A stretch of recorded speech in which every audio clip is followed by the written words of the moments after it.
What's up, everybody? This is Coach Rob Davis from the Shore Football Report. I'm speaking for the first time live on YouTube. Never did it before. I don't know how it's going to look. I know there's going to be a lot more people that's going to come on and watch it when I post it on the YouTube. But I'm trying to get, and this is what I want to start out with. Please, please like and subscribe the Shore Football Report link. It's free, 100% free. I'm not taking a dime off of anybody. Subscribe to it, give it to your friends, and get them to subscribe to the Shore Football Report YouTube page. All right. That is the main thing I want you guys to do. It's also posted right there, too. So I have 10 questions that were sent to me from social media, my followers, and other social media stuff that I do about recruiting.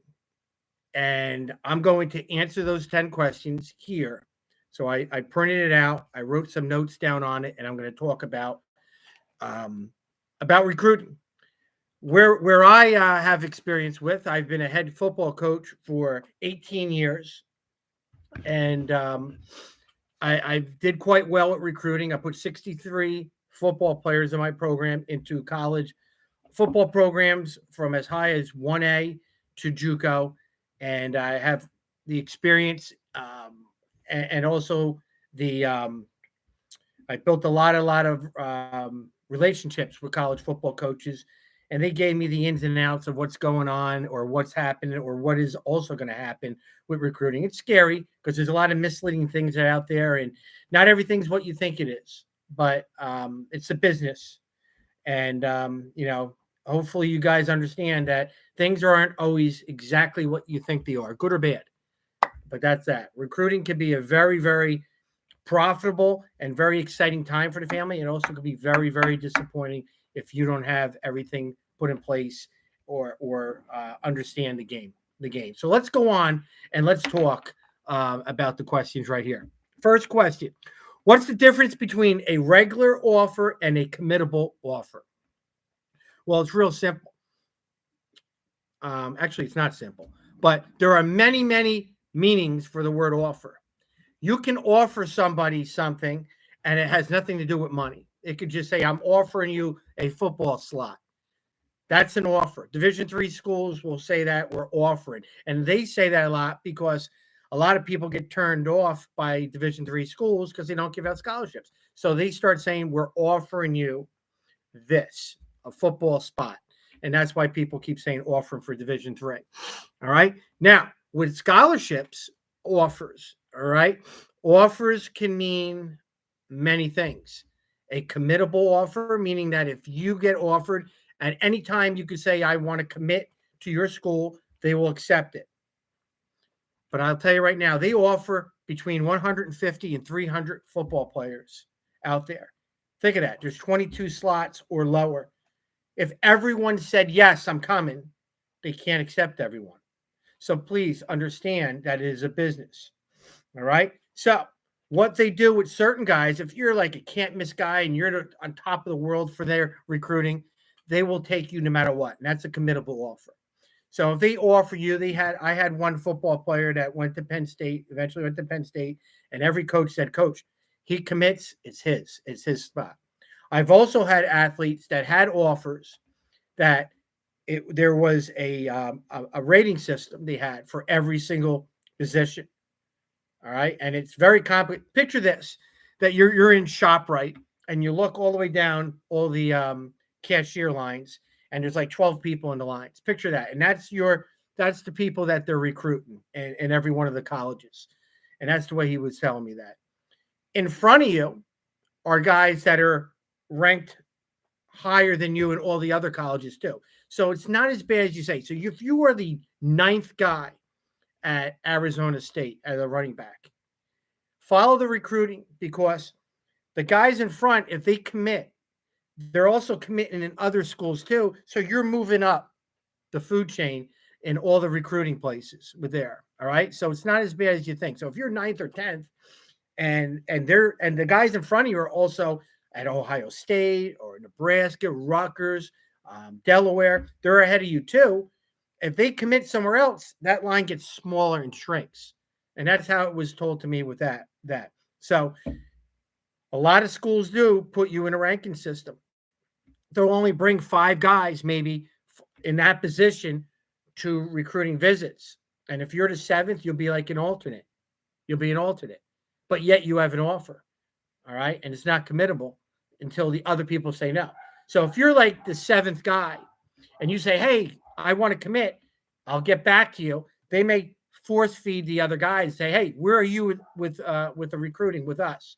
They may say, hey, we're not ready to make a decision, or they may say we're committing or not committing. And from that talks with those guys, they'll come back to you, to the guy, and say, hey, we'll accept your commitment, or as of right now, it's not a committable agreement yet, or they'll say it's done. Somebody already took it. There's no more slots. All right. So that is very depressing, because when you do have a scholarship, you think I can go there at any time. That's not true. That is not true. All right. A regular offer, they throw all over the place. And then the committable one is the one that you can commit at any time. Those are the ones you want to talk about. The head coach needs to talk to the college coach and say, what is this offer? What happens if he wants to commit? And then you know where you stand with that too. And you got to get the honest answer from the college coaches with that. Number 2, when do college football coaches start reaching out to prospects? Well, I was writing down some of my notes from the past. January 1st of their sophomore year is usually when they start contacted. Now, with the social media, seems like freshmen. We got a freshman at Tom River North who's already got 12 offers. He's 6'6", 305, got 12 offers already. So it's starting to happen a little bit earlier now with the Power 5 schools. They're already maxed out with commitments from their 2023s, 2024. They're now looking at 2025 kids as we speak. So, but most times college coaches come in January 1st of their sophomore year and start recruiting a guy at the higher level. At the higher level. Division 3s, they'll start looking more, your senior year, the end of your junior year, because they really listen. Everybody thinks they're Division 1, so those Division 3 coaches and the 1AAs too, they're waiting for everybody who thinks they're Division 1 to fall back on their lap to reality, so they start recruiting them. They don't want to recruit athletes that aren't thinking them and wasting their time and also the kids' time. So that's a lot with that. So the Division 3 coaches aren't very active recruiting until their senior year for the most part. Maybe the tail end of their junior year, and that's that. But the 1A, and again, recruiting isn't just about Rutgers and Penn State and all that. There are many, many more schools out there for the majority of the people. Division 3, Division 2. Okay, so don't get frustrated. It'll come with that. Number 3. Do college football coaches look at recruits' social media? Yeah, of course they do. Good and bad. Don't let your friends tag you on your social media. So they all could be at a party, all right, or somewhere that maybe not, mommy, daddy wouldn't even agree to, and they tag you. Your name's on there. College coaches see that, and then they kind of put you with that scenario. It's not good. It's not good. There is nothing wrong with not letting your friends, okay, be able to tag you. Don't let them do that. Do not let your friends tag you, because it could be bad. It could be, all right? It also could be good, but don't take the chance. Don't let your friends be able to tag you. You should have control on your notifications that you should allow a tag to happen or not. All right. Again, I'm not a big social media, but you can change things up, and don't let people freely just tag you. And then all of a sudden you're affiliated with the party that happened Saturday night. That's not good. All right. Social media can help you. It could be the best thing in the world if you use it right. It also could be disastrous. You can determine that real well. All right. So just make sure of that. Social media, they check you out. Now, don't think they don't. Guys, if you're going on a blind date, and you want to check out a girl, you're going to check out and Google up the person's name and say, hey, Wow, that's what she looks like. And do a little more research. College coaches are doing the same thing with you with football, right? The other thing that I've told all the short conference athletes that they got to do is change your Instagram, Twitter names to something where a college coach can Google search your name and it goes right to it.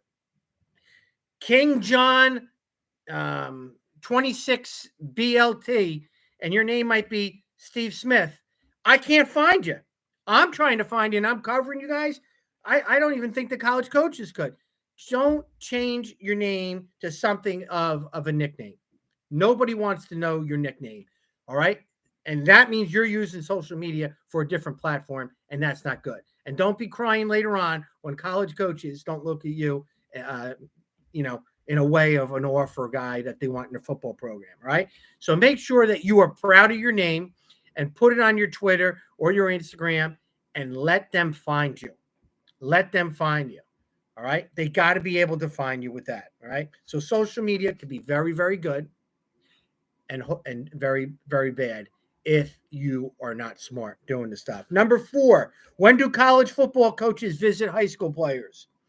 Well, during the fall, they're gonna show their faces in school and maybe at your games on bye weeks. On bye weeks, they have more time to do it, and that's that. All right. Now you're not going to get far away schools doing it. More guys, colleges in the general area.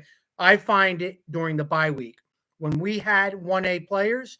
We've had college football coaches on our sidelines. It's amazing. It's amazing when you have an athlete like that, how many people want to come to your games. Now, with that being done and said, if you're an athlete and you're playing a player from another school that has offers or is being recruited by 1A, not only are you going to be on their film, they may be at the game watching, or somebody from that school watching, that player watching. You make a big play against them in that game, who knows? People get looked at. The people get looked at. All right. I had a quarterback that got offered Tulane because my tight end was offered by Tulane.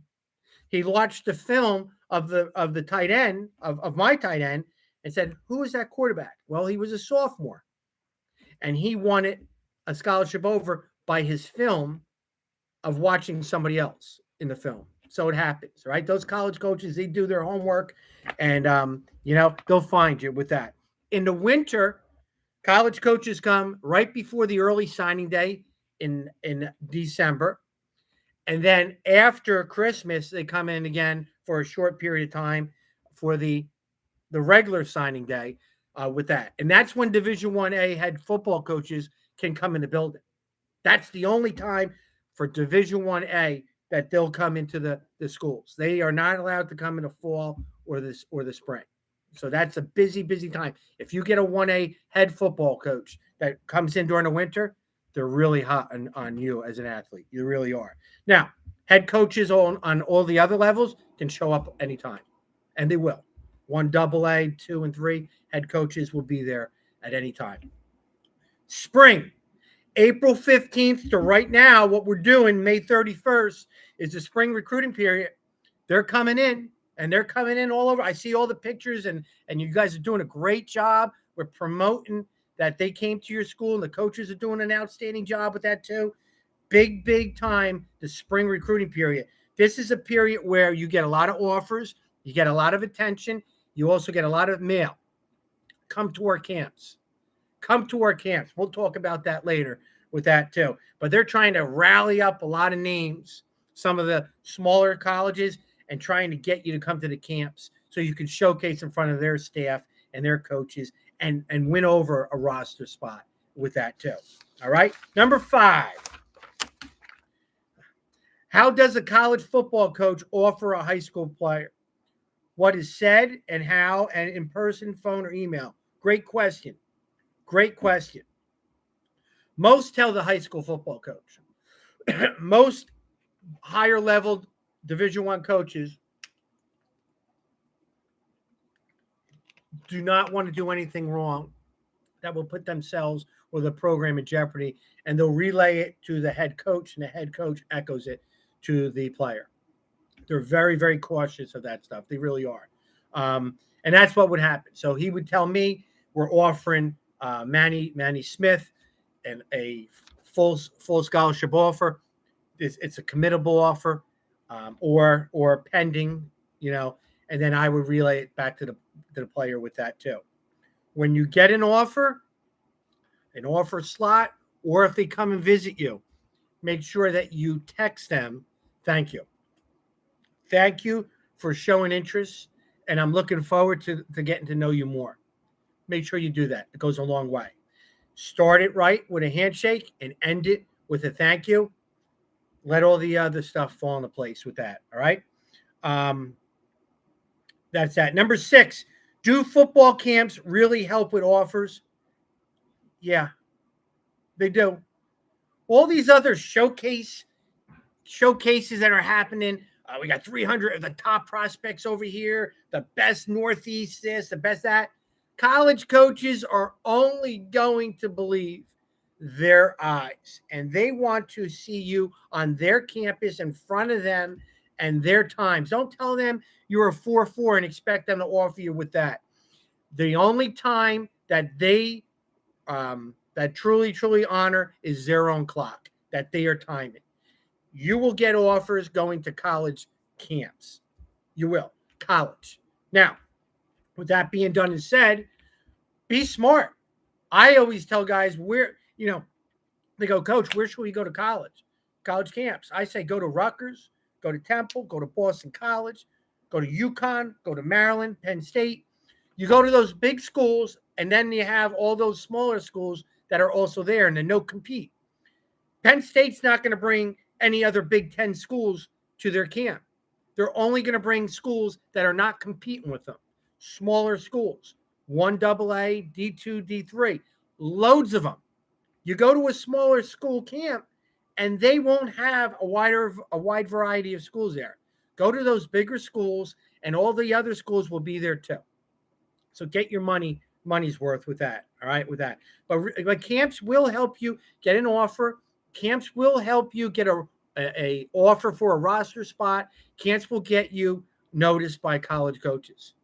There is nothing that can replace sweating and bonding with a football coach while you're being coached by college football coaches. That's it. You're being coached by college football. A college football coach wants to see how you respond to his direction. They want to see that. It's fun. All right. So go there, and you are getting an interview, and that's what it is. That's your first interview with the college football program. Keep your head up, be positive, and let them know that you want to be coached and you're going to be working hard for them. And that's that. Number 7, do some football programs throw more offers than others? Yes. I find that those fringe 1A, 1AA schools. So in other words, I always found the UMasses, the Old Dominions, Temple too, threw a lot more offers than those Power 5 schools because they're trying to attract attention. The MAC schools, all that, they will. Some schools will throw more offers out than others. I love when college coaches go, we're very tight with our scholarships, this and that. No, you're not. We go on Rivals and we see it right there. You've offered 250. No. So some schools like to play a little poker game, but if you do your research, you can find out who was offered, who wasn't offered, and keep your tallies with that too. But some schools, think of it, 100% do more offers than others. If you usually get offered by a certain conference school, you're going to be offered probably most of them. So if you were offered by Rutgers, you might be offered by a lot more schools in the Big Ten. If you got offered by, Kentucky, you might be getting more SEC schools with that. That's what usually do, because you're all those are mostly recruiting the same caliber athletes with that too. Number 8, what happens if every football player accepts an offer? I always say this too. If everybody went to the bank and said, I want my money, they can't do it. We just can't do it. All right? With scholarships, we all want to come. They can't accept it. And we talked about this earlier. They can't accept it. All right? So they have to make sure that they're offering and overlapping people because other guys are going to be accepting all other places and all that too. I kind of wish I could talk to a school like Alabama, because they probably can't throw as many offers out, because if you get offered by Alabama, I would assume more people want to go there than not. So, so the answer to that question: do football players, if all the football players accepted the offer, what happens? They will not accept it. They will not accept it at all. All right. So that's that. And they're going to be tight lipped. And most college coaches will call up the head coach and let him know, Coach, I'm just letting you know I might need an offer by next week, a commitment by next week, or I can't guarantee anything, because the guy from Louisiana is kind of wondering what's going on too. What we're gonna, and they're playing a little jockeying game with you guys too, making you think that the offer might be off the table, or it may be off the table. So just know that you might, if you're sitting and not doing your homework on the colleges and keeping the communication lines going, it could dissolve. It could dissolve. All right. So that's that. Number 9, what happens if the college coach gets fired or leaves school? Is the offer still there? Great question, because it happens. And unfortunately, a lot of my players have gone to colleges and the coaches have left because they've been very successful and they went to other places, or they have gotten fired. It's a business. It happens. And then the new coach comes in and he wants different people. It happens. So my answer to this is this. All right. If you committed to a school, and let's say the school of Arizona, the coach got fired or he left, he went to the NFL, and it's known you were committed, that's bad business if they don't honor it. But it has happened. It has happened where they won't commit. And I'll give you a story about one of my players that happened. I had a big lineman, 6'7", 350. He was committed to Wisconsin. 2 weeks before the National Signing Day, the head coach of Wisconsin accepted the job at Oregon State. He went to Oregon State. The new coach came in, called me up, and he said, Coach, we're not going to honor that scholarship. 2 weeks before the young man, is planning his signing day in 2 weeks, was told no. I got on the phone, made some phone calls. Now, he's a 6'7", 350. He was like a 2-3-star kid, and Rutgers. And he had a lot more offers. He eventually committed to Georgia and went to Georgia like around a week before the signing day. But it happens. Could you imagine that? So here's what happened. And I can say it now because he's already graduated. So when Wisconsin called me, they told me flat out, Coach, we'll let everybody know, that he decommitted. So it's not us. It's not him. It's us that's getting screwed over. So the head coach left. We made it known that he decommitted. He didn't get the scholarship taken away, and he seemed very attractive to other people with that too. It's how you play the game.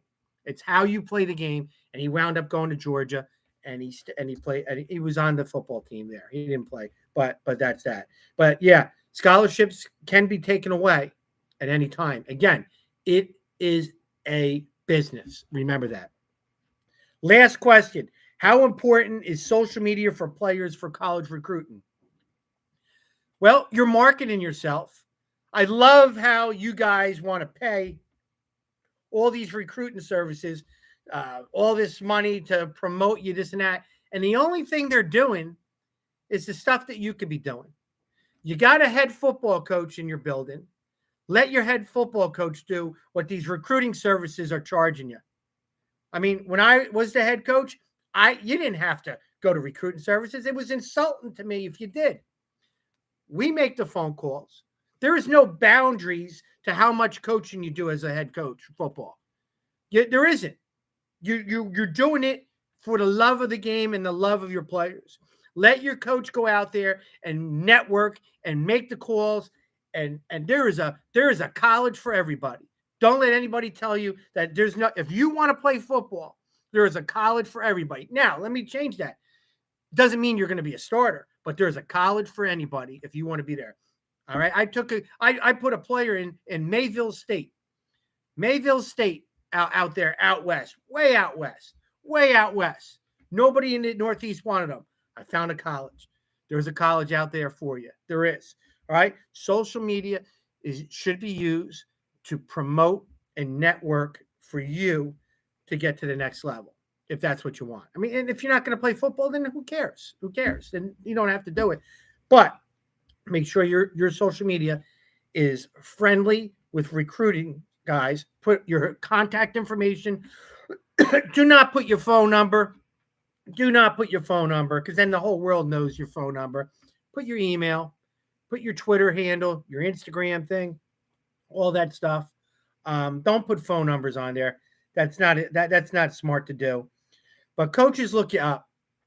Coaches will not comment on your post, because I don't think they can, but they read it. When I do my stuff, they follow it and they'll call me up and say, "Who is that dude from Tom's River? Who's that kid from Long Branch?" They do look at it. Social media is a great way to communicate. It really is. Use it the right way. All right. And things will help out with your recruiting. Well, that's the 10 questions. 10 questions that you guys wanted me to answer for college recruiting. And you can DM me at any time and I'll answer any question you have with that. Now, I need for you to subscribe to the YouTube, the Shore Football Report. Click it. Subscribe. And get your guys, all of you guys, get 10 more of your friends. And so I want 1,000. I want 1,000 subscribers on the Shore Football Report by the beginning of the football season. I'm telling you right now. If I can't get it, then you ain't getting that product from me. I just won't do this. That's what I'll say. If I can't get my 3,000 or 5,000 followers on Instagram to just give me 1,000 followers on YouTube, then maybe this platform here isn't for you or me. I won't do it. All right. I just won't do it. I'm asking for 1,000 followers on YouTube. Get it for me. You want this stuff happening? Get it for me. No excuses. 1,000 followers. I don't care if it's one household that gets me 1,000. Get me 1,000. You got 43 schools in the Shore Conference. You got around 45, 50 kids average. No, 70 kid average in each program. Come on, man. 1,000 followers, 1,000 subscribers. That's not asking too much. I should ask for 10,000. Get me those subscribers. Spread the word out for that. All right. I'm Coach Davis, the Shore Football Report, and I can't wait to do more of my reports in the next couple weeks. You're going to really like them. I'm going to be starting to talk about the divisions, the top players, which kids are getting recruited by certain places, a whole bunch of stuff. I'm going to have talk shows with some NFL guys coming in and NFL girls, coaches, and also scouting people in the NFL. A lot of good stuff. I also am trying to get the guys that got drafted in the Shore Conference on here. I want to do it for you guys. All right. Keep following the Shore Football Report on Instagram, Twitter, and YouTube. Keep checking. Subscribe. I want more than 420 subscribers. I want it. I want 1,000. All right. Coach Rob Davis, Shore Football Report, signing off. Talk to you later.